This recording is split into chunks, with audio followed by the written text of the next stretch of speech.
Today, the New York Times was first to report that lawyers for the Trump Organization, the president's business, have been informed by New York State prosecutors that criminal charges are now being considered against Trump's business, and they may come very soon.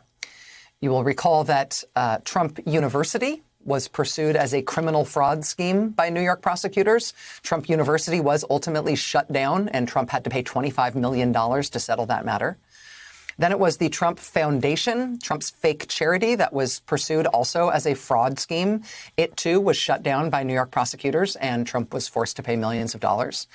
Now it's the Trump Organization. It's his core business. And as early as next week, the Trump Organization itself looks like it may be criminally charged, as well as potentially individual employees or executives of the Trump Organization.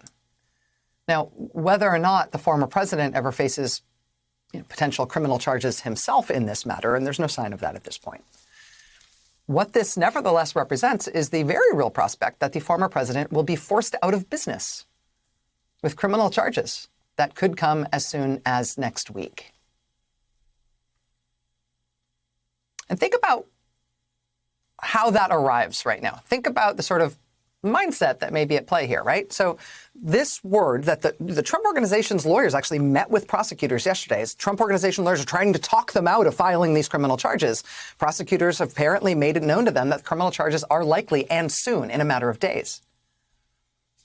And that news arrives within a day of the president's personal lawyer, Rudy Giuliani, having his license to practice law suspended in New York State for what a New York court found were his repeated knowing lies to the public and to the courts about Trump's fantasy that he somehow didn't lose the last election. That news arrived yesterday within a day of Michigan Senate Republicans publicly debunking Trump and Giuliani's claims about the election being stolen in that state as well. Last night, we learned that the effort to, quote, audit the election results in the state of Georgia, that effort is getting turned back by a state court in Georgia. It looks like the Trump supporters' fantasy of doing to the presidential vote in Georgia what they're doing to it in Arizona. It looks like that will not happen, thanks to a judge's ruling yesterday. Today, we learned that the U.S. Justice Department is suing the state of Georgia for voting restrictions that Republicans passed into law in that state on the basis of all the supposed fraud that Trump has been proclaiming happened in that state in that election, which he lost. That Justice Department decision to sue Georgia over that law, it is a huge deal. We're going to have more on that coming up in just a couple of minutes here on the show. But like I said, take these things together, right? Put these things together as bricks in the same wall. Things are not going well in Trump world right now, in a way that is, I think, worse than anything since the first week in January.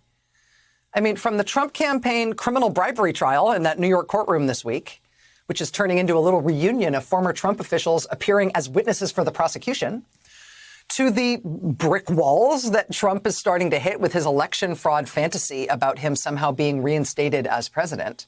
It'd be one thing if he was like quietly nurturing that hope. He's been crowing about it now for months. As it starts to become impossible and humiliating, his public statements that he will be reinstated are things that he's up against himself in terms of having to reconcile those to his supporters.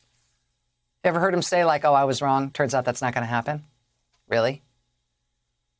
I mean, and then there's the cold, hard consequences that Trump world is starting to bash into in court, from Rudy losing his law license to these potential criminal charges against the Trump Organization next week, which really could shut down his business. This is all quite bad if you are Donald Trump. Putting his business out of business? I mean, this is existentially challenging stuff to him. And all of this stuff is piling on top of each other in fairly short order. And I put these things together. I can't predict the future, and neither can you. And I know I said this one other time this week, but I just feel like it is worth having a heads up on this. You know, they say when the things get weird, the weird turn pro. When things get quite this bad, things also tend to get weird and radical. I'm not sure anybody can predict what's going to come next out of Trump world, given all of the different pressure they're facing on all these different sides.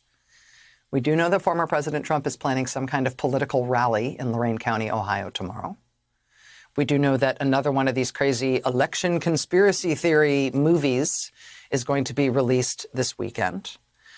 The big Cyber Ninjas audit that Trump supporters have been running in Arizona, it was supposed to end yesterday, but it's still happening. They are apparently still just keeping it going, and nobody knows why or exactly what they're still doing.